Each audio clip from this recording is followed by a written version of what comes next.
Queen. I'm your host, Danielle Martin. I am joined by somebody super special today, somebody that I'm very excited to talk with, Nicole Zwiercan from Illinois. She's a wife, a mom, an author. She's a state Senate press secretary. Oh, by the way, she's also Mrs. America 2022. And with her abundance of free time, was able to come and join us today. Nicole, thank you so much for being here. Thank you so much for having me. It's such an honor to be here and have conversations with you. You know, our fun little chat in the beginning. I know this is going to be a great interview. Lots of fun. So I have been watching your reign, and I have a confession. So, as I told you earlier when we were just chatting, I was on vacation when Nicole was competing for Mrs. America in August of last year. And we were with a gaggle of girls, and my best friend and I said, we're going back to the hotel and we're watching Mrs. America. So we're sitting there watching, screaming. We're so excited. Nicole wins. She takes the crown. And I remember thinking to myself, and by the way, we are raw and real on this show. So whatever we think, we say. I remember thinking, so beautiful, so stunning. But I had this thing through my mind where I always say, queens aren't made when they win. They're made during their reign. Let's see what she can do. And for me, I know people have made an impact on me personally when I think about them in daily life. So fast forward months later, Nicole and I do not know each other, didn't meet until 10 minutes ago. I'm at a playground in the mountains of North Carolina. And I remember looking around thinking to myself, Nicole would really approve of this playground because it was handicap accessible. They had ramps, and it was a new playground in a smaller town, and it really impressed me. And I actually kind of was taken aback. Hey, this person really had effect on me, and I don't know her, but I know what she's done. And we'll get into some of the things that you've done during your reign and in your life. So thank you. Thank you for the things that you do, because you never know who you're going to impact, and you never know whose heart and life you're going to touch. Wow. That got me a little bit. Thank you for sharing that with me. I think when you compete in a pageant, or you have a message, or you have a story to share, you're vulnerable. You put yourself out there, and sometimes you just say, if just one person gets it or hears it or feels it, you would feel like everything is worth it. So thank you for sharing that with me. That means a lot. And I assure you, it's been more than one person, because I will never be able to look at a playground the same way again because of that. And when my kids ask me, well, this swing looks different. I'm younger kids. This swing looks different. And so I explained it to them, got on the internet, showed them some of the things that you talked about. So now even my children are affected by something that you said. So I think that that's really incredible. And I interview a lot of people, and not everybody is a title holder, but I truly do feel that when somebody wins, that they are completely made during their reign. There's lots of people that can win pageants, but there's people who really define things during their reign. So thank you for that. So I know you have two kiddos, Cristiano and Ashlyn, correct? Yes, correct. Yep. And Ashlyn has cerebral palsy. Correct. So as a mom, I have three kiddos myself.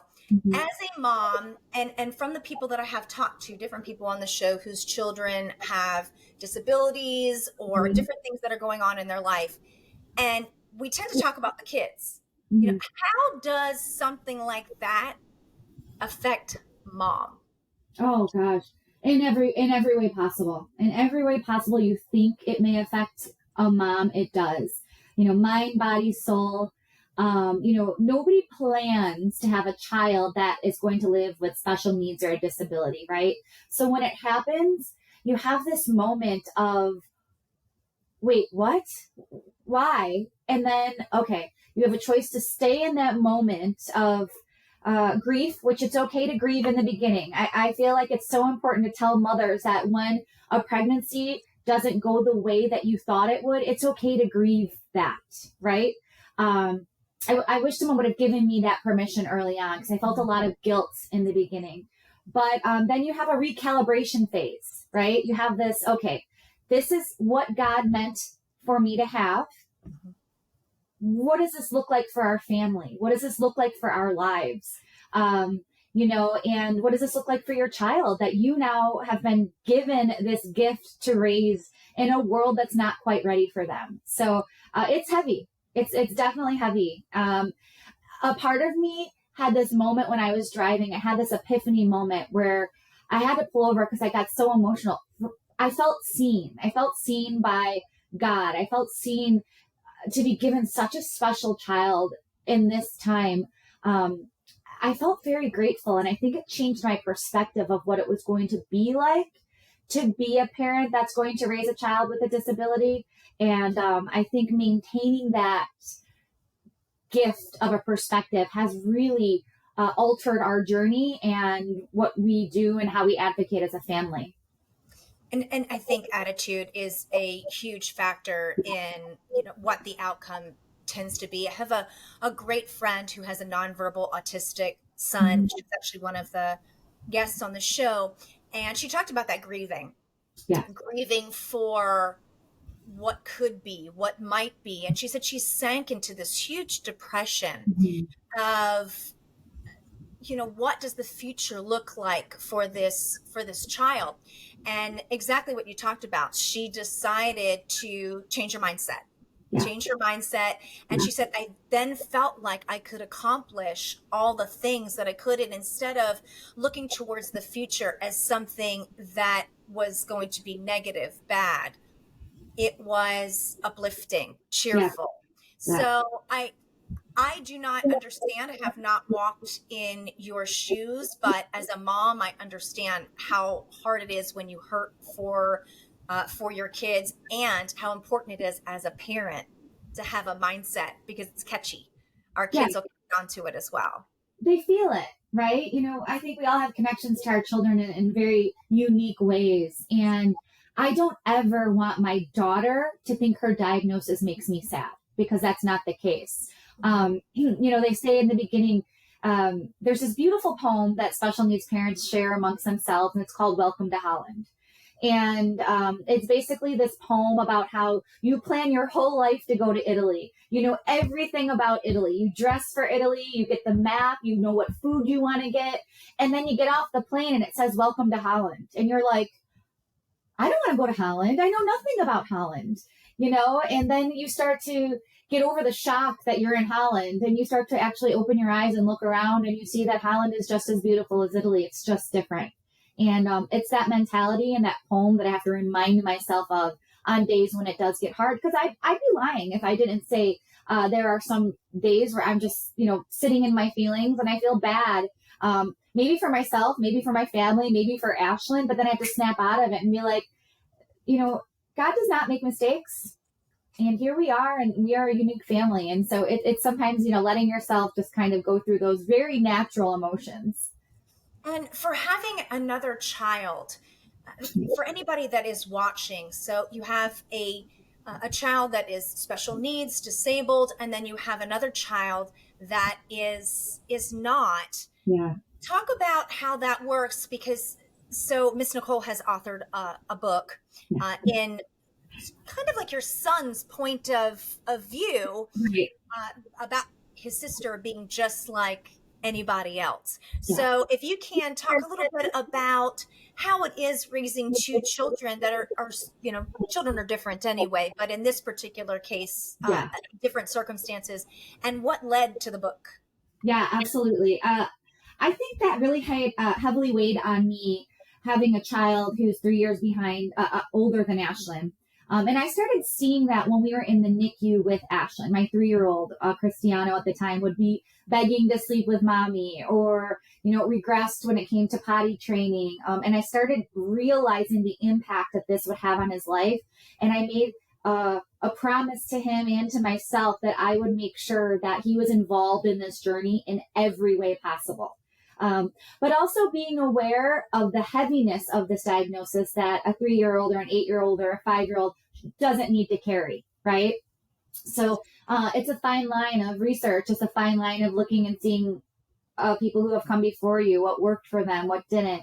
When I decided to write this book, it is absolutely in the words of Cristiano. I wanted to share the little cute isms of a brother and a sister, right? They can still play hide and seek. They still do silly, funny things. They still argue. They still do all these things. It's just, it looks a little bit different. And so that was the whole point of this. And I would ask him, what's your favorite game to play with Ashlyn? He'd be like, race car, or I like hide and seek, but I hate when Ashlyn laughs because we're always found.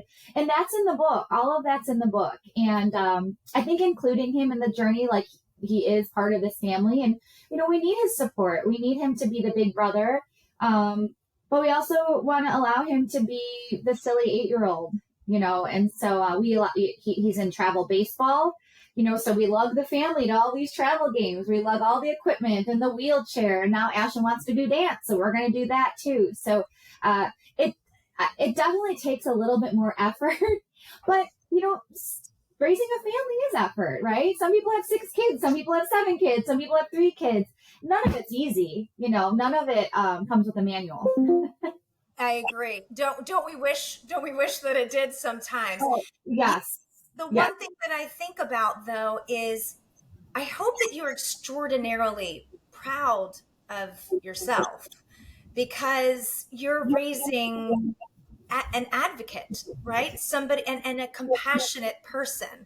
So I think that is something that a lot of parents who have special needs children or children with disabilities, that they tend not to think about themselves, right? As parents, we tend to do that anyway, but especially you tend not to think about yourself. So I hope that you feel so wonderfully proud of yourself for what you're doing, because it's a difficult task. It's funny that you say that. We were just in church on Sunday, and they were talking about people who receive some sort of favor or some sort of gift, and how sometimes it's hard to receive, right? It's hard to receive that you are worthy of that you feel you deserve that, because we all know we don't deserve the gifts that we get, right? That from above. So I'm still working on that. I'm still working on acknowledging how far I've come as a mother, how far I've come as an advocate, and thank you for that, because I think sometimes I just need to be reminded that I'm on the right track, that I'm doing the right things, because you get an argument with your son and he's like, I hate this family, I'm going upstairs, and you're like, oh my God, I'm doing a bad job. But then you're like, oh, you go to the baseball field and you hear every other kid saying the same thing. So yeah, it's offering a lot of self-grace that I am consistently trying to work on, is allowing that. Grace is the most difficult thing to have sometimes, but it's sometimes difficult to give as well. But you do find a tremendous amount of peace and kind of letting go and giving that grace and allowing yourself to receive that grace. The world would be a fantastic place if we all could remember that sometimes. I want to switch gears on you a little bit about being Mrs. America. So you're busy. You're already busy. And so not so much, we'll talk about being Mrs. America too, but what I love to do for women is encourage them to do things for themselves. So, the pageant is wonderful because it gives you a fantastic opportunity to be able to talk about things that you're passionate about, platforms that you want to pursue. But at the end of the day, there is a part of that that's for you. And just what we were just talking about. Yep. As women, we love to wear masks. You know, nothing's wrong. I'm good. Everything's good. Don't look over here. Everything's fine. And we tend to do things for a lot of other people and not for ourselves. And sometimes I think it's because maybe we believe that we can't do it, Yeah. right? Right. Yeah, I think you're right. It's a challenge, right? And I'm very challenge minded. I'm very goal oriented, and I have been my whole entire life. Um, and I'm not sure what that says about me as a person, but it's kind of like I get something in my head and I want to accomplish it, and then I do, and then I move on to the next thing, you know. And I think that's just my personality. I like to set a goal that might be unattainable or might be the odds are not in your favor, because I like to learn the science of how to get there. I like to learn what makes somebody successful in pageantry, what makes somebody successful in politics, what makes somebody successful in advocacy. And I like to learn that skill. So I think it's something that I enjoy doing. I love the preparation. I love the competition. I love the gowns. I love learning how to walk in a way, you know, and those definitely are things that would be for myself, right? The cool thing about pageantry is, you know, maybe there is a little bit of self-serving when it comes to pageantry, but if you don't have a why bigger than you, I'm not sure how successful you can be, not only in just winning, but like you said, in the year of representing. Yeah, and I used to hear this saying all the time back when I was in corporate America, and that was if your why doesn't make you cry, that it's not big enough. That Yeah. it needs to be something that, you know, really, really pulls at you. And obviously, you know, my initial assumption of beautiful girl, I'm so glad she won. Let's see what she does with her reign.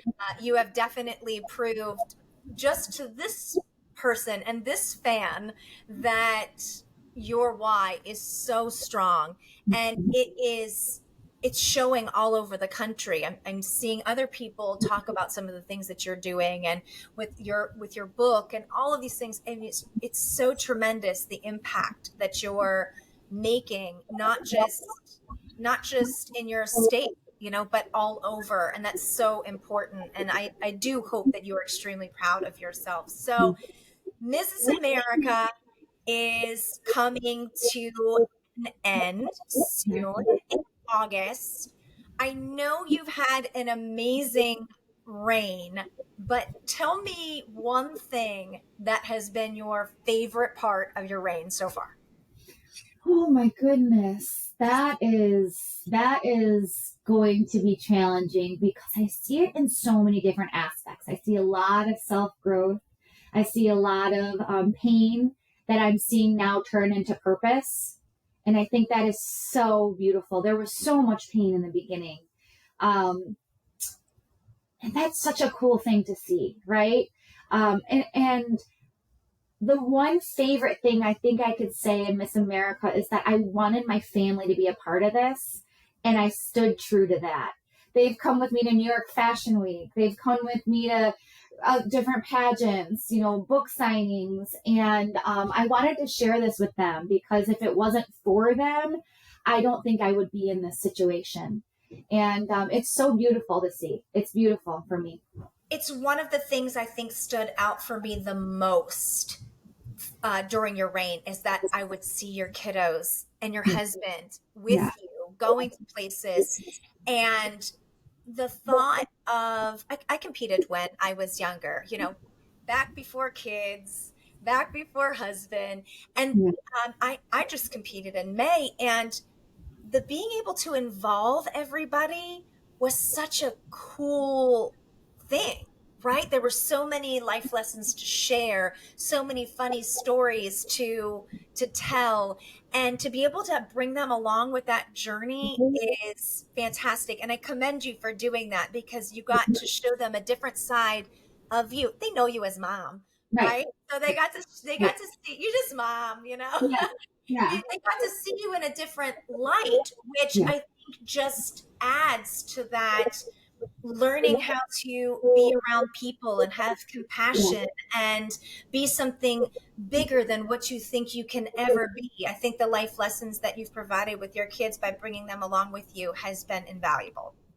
I also like think that I wanted to be honest with them. Like, not every day you feel like doing this, right?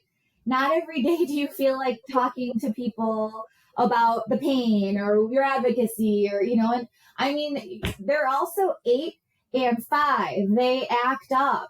For instance, we were at the White Sox game and we were throwing out the first pitch. And Cristiano was having a temper tantrum in the middle of the White Sox arena with cameras all over me. And I'm thinking to myself, I'm going to kill this kid. And then I'm like, you know what? This is life. You know what? Let every parent out there see that even Mrs. America's kid can be a brat. You know what I mean? Now it's a funny story. And now we're just like, oh my gosh. At the time I was looking at my husband like, can you please do something? And I've got this smile on my face and I've got the ball in my hand, and and that's life. I think that's the beauty of life, is just kind of going through the very real motions, or going to New York Fashion Week, and my son, being up on stage with me for my final walk. Like, those are cool things that I hope he remembers, and that he can get a more worldly perspective, a more, just a well-rounded perspective of meeting so many different people in so many different circumstances. It's one of the reasons that I think Mrs. America is so special, because they really do encourage the family aspect of it. So, with your reign coming to an end, I know this won't be the last that we hear of you. What is next for you? Yeah, I mean, I'm one of those people, like I said, I'm always thinking like one step ahead, right? So I promised myself that I would start thinking about that at the end. And we're getting to the end, and what does that look for me, and look like for me? And obviously, I wanted to be Mrs. America so bad, because that's a lifelong dream of mine. But then what I saw when Mrs. America has the reach that it does to change the lives of so many people, and I hope I continue to do that. I hope this was just the start of what I can foresee of being, even more inclusive playgrounds, even more accessible schools, and more families sharing their stories, or more families showing up at their village hall to demand accessibility for their children. I got involved in politics a couple years ago, and I hate the word politics. I like to call it advocacy. But it's important. It's important that we take those steps to not just say that we feel passionate about something, but to say these are the steps I plan to take to change it. And this was just the beginning, I hope, of much more change to come when it comes to advocacy for accessibility. I believe that it will be. I have no doubt that the passion that drives you and your why is going to continue to live on long beyond a crown and banner. So, at the end of every show, what I love to do, because we have viewers from all over the world, and I always knew that and from what I have been told when I get feedback, that they'll pick and choose like little pieces, little gold nuggets that they've gotten from an interview. Hey, that resonated within me. But something else I'd love to do at the end of the show is ask the guests if they could give one piece of advice to somebody that's watching. What would that one piece of advice be? The one piece of advice that I would give to anybody watching is, we all have those little whispers inside of us, right? We all have those little moments that are saying, do this, do that, go for it, don't give up, keep pushing harder, forgive them, say this, say that. I think that when we start listening to those intuition whispers, or those God whispers, or whatever, I used to work with Susie Boots, and she really instilled that in me. I think that those are so powerful, and to give it a shot. Trust yourself, trust your instincts. What tugs at your heartstring? What is something you just can't get out of your head? And to explore that. Explore what that means. Write it down. Keep pushing it, because it's planted there for a reason.